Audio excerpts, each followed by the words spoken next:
When I was a layperson and I discovered the Abbey and I started coming here, there were so many things that became clear in my mind about practice, because the Abbey is all about practicing the Dharma. And my practice was so enriched as the years went by, and I kept on coming to the Abbey and learning from everyone here. So one of the things that was helpful to me is the refuge and precepts ceremony or prayers that are included in this seemingly humble blue book, yet full of a lot of inspiring, helpful, and very deep practices, which I've come to really enjoy and treasure over the years. And this particular one, I think, spoke to me very deeply when I started coming here and doing this ceremony, because those lay people who come here to visit and who have precepts, or sometimes they don't, but when they do, they get together on the same time as the monastics get together to do the posada or sojong, to renew our precepts and confess our transgressions. So while the monastics are doing that, the lay guests are doing this ceremony. So that's what I was doing when I was a lay guest here. Yet I think that as we also progress on the monastic path, is definitely not a burden to revisit the message and the ideas and the thoughts and the teachings that are included, the wisdom that are included in this refuge and precepts prayer. So I'm going to go a little bit over it and just kind of highlight the things that spoke to me and why I think is such a treasure. And the first thing that it says right away is that, of course, we're taking refuge. It says the purification verse. Every harmful action I have done with my body, speech, and mind, overwhelmed by attachment, anger, and confusion, all these I openly lay bare before you. So right from the beginning, we go into that space of looking inward and realizing those times when we have acted in a way that's not what we aspire to do. So we immediately connect not just with our higher aspirations, but also with the practicality of where we are. So it's a kind of a very balancing, I think, state of mind that this is calling for. And at the same time, we are connecting with the Buddhas and Bodhisattvas because it's to them that we're speaking directly. And so we call on them to come and listen to us. And then we start to analyze, well, where have I been from beginningless time? And as the prayer says, well, from beginningless time, I actually have been taking refuge. Let's not overlook that. We have been taking refuge. There is a need in us to take refuge. But the problem is we are taking refuge in all the wrong things. And that's the first thing that this prayer outlines, is it points out to the places where we have mistakenly put our trust in. And it talks about things like approval, reputation, praise, food, sex. And it says that we have been actually expecting them to deliver for us something more than they actually can deliver. And so, yeah, no wonder we are dissatisfied and we are unhappy. It's like we're putting our trust in objects who are not able to deliver to us lasting happiness and satisfaction. And so right away, as a layperson, I could understand, oh, this is where all of this anxiety, this despondency in my mind is coming. It's like I am turning to the wrong objects for refuge. And the prayer does recognize, and I think this is a very good thing to do, is that recognize that we turn to these things because they do at some level provide some kind of temporal, call it distraction, some release, some temporal happiness, but it's not lasting, because the objects themselves, of course, are not lasting. They are impermanent. They're changing moment by moment, and so is our mind. And as we become more and more attached to those things, there's more and more dissatisfaction that arises in the mind. So for me as a layperson, understanding these dynamics and reviewing it over and over again when I sat to do this at home after visiting the Abbey, it just reinforced how I was looking at things in the wrong way and how I could turn my mind to look at them in a more realistic and clear way.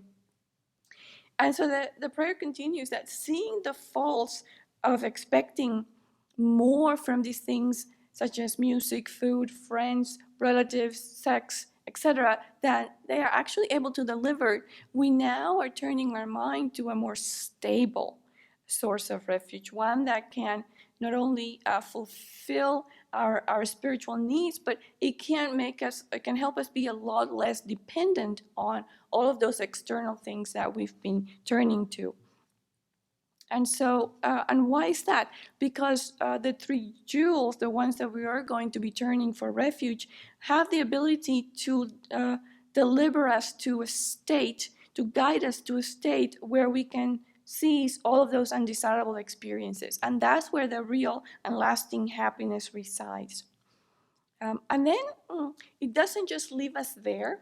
I think the prayer then goes even deeper to show us that ultimately what we're doing is taking refuge in our own ability to become the three jewels, to have that inner refuge, because we all have that potential to become a Buddha.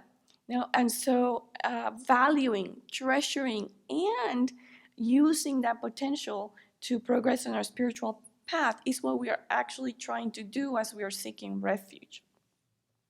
And so that at the same time gave me hope, and at the same time fueled my desire as a layperson to continue to delve more deeply in practice, to continue to aspire for monastic life, and to continue to look at guidance from the right sources. And also a very helpful, always very helpful analogy for me that is expressed in this prayer is the analogy of the sick person, and how we look at ourselves as a sick person and then consider the Dharma, the medicine, the Buddha, the doctor, and the Sangha, the nurses who help us take the medicine, because sometimes medicine is not very easy to take. Actually, a lot of the time, the medicine is not easy to take. And so, again, meditating on that particular analogy helped me connect a lot with the qualities, the abilities, and the real value of having these reliable and valid sources of refuge. And then as the prayer moves into the section of actually reviewing the lay precepts, there's the part that I help me keep them and help me stay with them through the hard times, because it says, from my own experience and examination. It doesn't say somebody forced me to take the precepts. It doesn't say I'm doing it because Venerable Chödrön wants me to take these precepts. I'm not doing it because the Buddha expects me to take these precepts. But it says very clearly, I'm doing it because I have noticed from my experience and from my life that I need these precepts in order to have a happier state of mind, in order to create less negativity, in order to just be more content and satisfied with how I'm living. But it doesn't stop there. It really goes beyond even the effect on our own lives. And it also, it actually talks about how taking these precepts not only helps our own life, but it also has a positive impact on everyone else around us, on society, and even the environment. So as we're contemplating this action of taking precepts, it is also immediately opening our minds to the larger impact. So we're not just looking at it narrowly, even though taking the precepts for our own benefit, of course, is a very wise thing to do. But if we expand our mind to then contemplate how that action from ourselves is benefiting those that we come in contact with, and even the environment. And I think there is more of a perception of our interdependence. So if we change in a positive way, then we help others around us, and our environment also change in a positive way. So for me, that was a real eye-opener, and it kind of helped me see my practice from a very different perspective. And it helped me commit to it even through some of the hard times. And I think that this particular view, even as we take higher precepts to become monastics and progress all the way to fully ordained, or we take the bodhisattva and tantric vows, that this perspective of we're doing it because from our own experience, we know we've been through the other road and we know where that leads to, which is dissatisfaction, negative actions, suffering. We're now trying to turn, because of that experience, to create a different experience for ourselves and for others. And understanding that really help us strengthen our commitment. So anyway, thank you.